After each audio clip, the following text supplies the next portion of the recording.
नमस्कार शेतकरी बंधूंनो, सर्वांचं आपलं सहर्ष स्वागत आहे. आज दिनांक 7 नोव्हेंबर 2025. भारतीय हवामान विभागाकडून आलेला आजचा अंदाज यानुसार आपल्याला महाराष्ट्रामध्ये हवामान कसं असणार आहे हे साधारणतः पुढील 5 दिवसात आणि त्याच्यानंतरच्या पुढच्या 8 दिवसामध्ये, तर साधारण 2 आठवड्यामध्ये हवामान कसं असणार आहे त्याबद्दल आपण थोडक्यात माहिती घेऊया.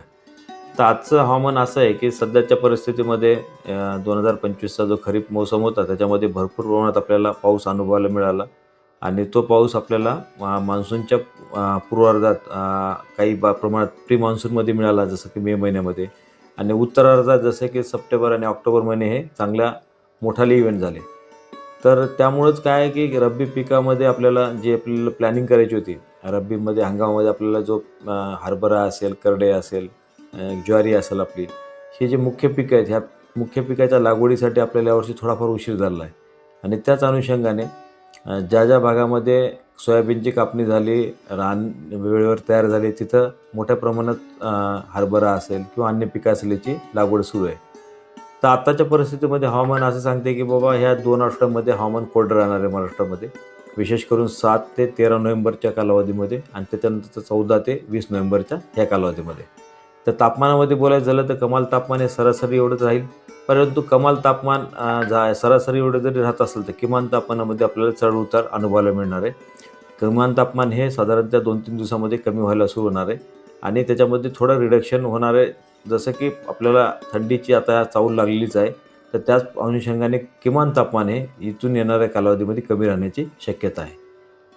मध्यंतरी आपण पाहत होतो की तापमानामध्ये अचानक वाढ झालेली आहे. त्याच अनुषंगाने जे बाष्पउत्सर्जनाचा वेग आहे तो पण वाढलेला आहे आणि त्यामुळेच आपल्याला पिकामध्ये काय काय प्रकारचे नियोजन करायचं त्यात थोडक्यात आपण संक्षिप्त पाहूया. तर आता सध्याच्या परिस्थितीमध्ये रब्बीमध्ये कुठल्याही तुम्ही पिकाची लागवड करत असाल तर निश्चितपणे आपल्याला बुरशीजन्य रोगाचा सामना करावा लागणार आहे. त्यामुळे आपल्याला सीड ट्रीटमेंट ही करणे अनिवार्य आहे आणि त्या सीड ट्रीटमेंट करूनच आपण आपल्या पिकाची कुठल्याही पिके असेल, गहू असेल, ज्वारी असेल, हरभरा असेल किंवा करडी असेल, याची लागवड करताना सीड ट्रीटमेंट करणं फार आवश्यक आहे. सध्या जे उभे पीक आहेत त्यामध्ये तूर आहे, हळद आहे. तर तुरीमध्ये आपल्याला साधारणतः पाणी गुंडाळणाऱ्या अळीचा प्रादुर्भाव दिसतो आहे. त्याच्यासाठी आपल्याला क्विनॉल्फास असेल 25%, 20 मिली प्रति 10 लिटर पाण्यात दिवसाची फवारणी करायची आहे.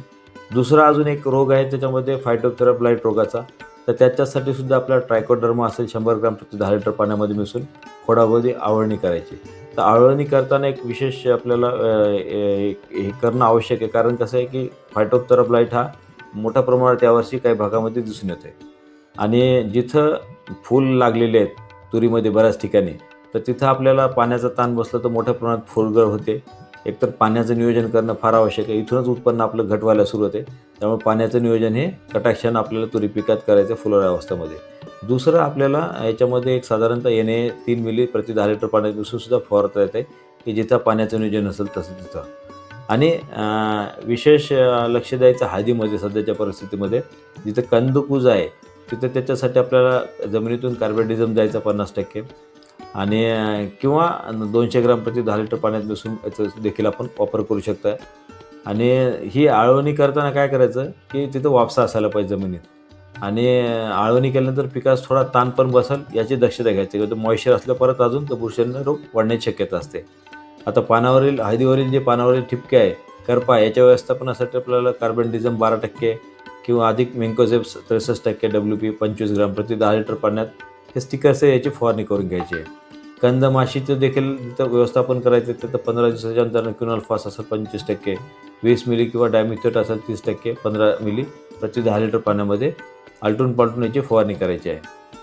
नंतर थंडीची चाहूल लागल्यानंतर विशेष करून आपण पशुधनामध्ये व्यवस्थापन एक लक्ष घेतो की गोठ्यामध्ये जे आपले पशुधन आहे त्याची व्यवस्था चांगली उबदार राहण्यासाठी आपल्याला बसण्याच्या ठिकाणी काड, पेंडा, मॅट वापरून जमिनीतील थंड कसा कमी करता येईल हे लक्ष घ्यायचं आहे आणि त्याला दिवसा सूर्यप्रकाशात सहवासला देखील कसा मिळेल याचं पण आपलं कटाक्षानं नियोजन करायचं आहे.